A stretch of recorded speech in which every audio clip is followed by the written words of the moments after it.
A mysterious giant shaft were found near the pyramids of Giza in Egypt. This impressive structure was found as far back as the late 19th century. However, information about it was not eagerly disclosed. As a result, only a handful of nerds like me managed to find enough reports and records to tell the fascinating story of the excavation of this mystical site.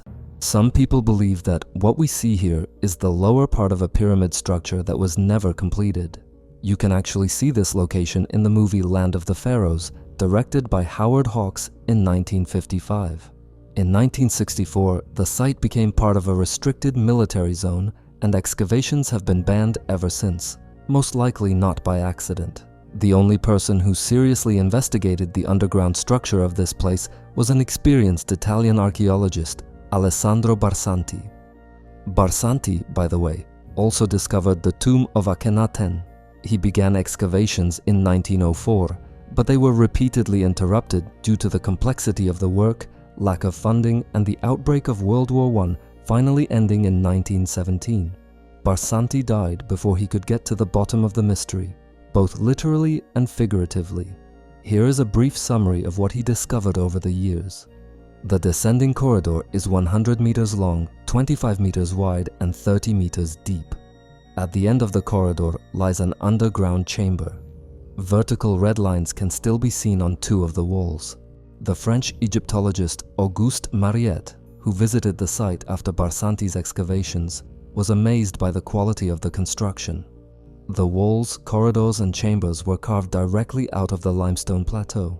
They are so smooth that it appears the stone was sliced like butter with a wire.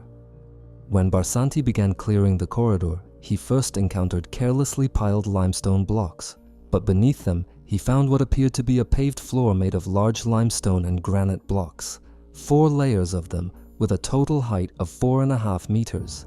This is what the lower layer looked like, dozens of massive blocks arranged densely at the bottom of the pit. Who built this and why?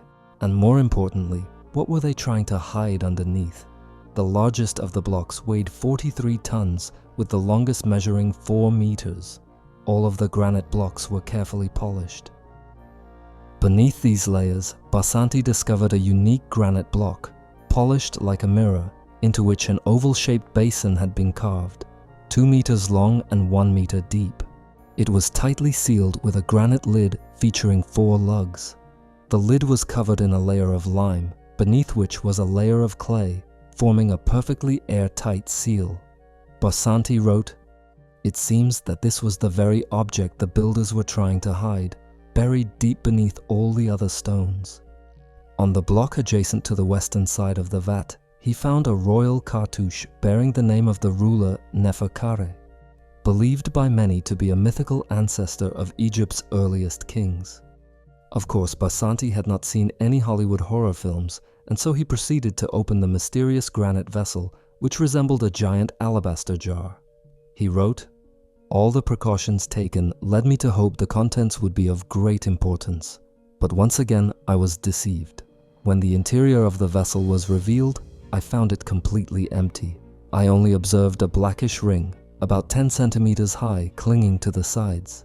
It was likely the fine sediment of some liquid that had evaporated over the centuries."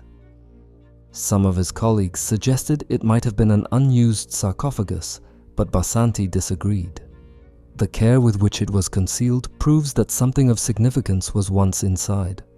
The black residue on the walls tells us something about its former contents. If it had been empty all along, it wouldn't have been hidden beneath such a massive structure of stone. The floor blocks were tightly and precisely fitted together, like an impossibly complex jigsaw puzzle. Underneath the first layer was another, and the whole structure extended to a depth still unknown. Baranti spent years trying to remove these blocks, one by one, in an attempt to solve the mystery and reach the chambers he believed lay beneath the bedrock. All in all, Baranti removed a total of 426 tons of stone. One day, after a heavy rain, the pit flooded to a depth of 3 meters, but near midnight, the water suddenly dropped to about 1 meter. Baranti realized that the water had drained into an underground tunnel, large enough to hold approximately 380 cubic meters of water. In the final years of his work, Baranti did everything in his power to reach those hidden cavities, but he never succeeded. Many believe this structure is actually the base of a pyramid and even claim to have found its foundation. However, the perimeter walls people often refer to were actually built by Baranti himself to prevent the pit from constantly filling with sand. Very little is said about this place today, but it has already revealed so much. The stonework at the bottom of the pit was done with such care and precision that it clearly served an important purpose.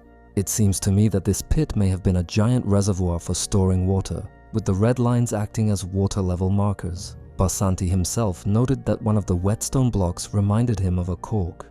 It's entirely possible that the lower blocks and the ones above them were laid during different periods. The mention of Neferkare on the lower stones points to a time more than 6,000 years ago. Mainstream researchers believe this was simply a burial chamber with ritualistic significance. But what do you think? Share your thoughts in the comments. In a future video on this channel, I'll be exploring the possible technological function of this shaft, just to spark your curiosity.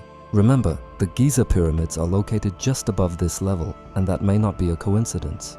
Subscribe if you love the ancient world as much as I do, hit the like button if you enjoyed this video, and see you at Ancient Builders channel next Friday.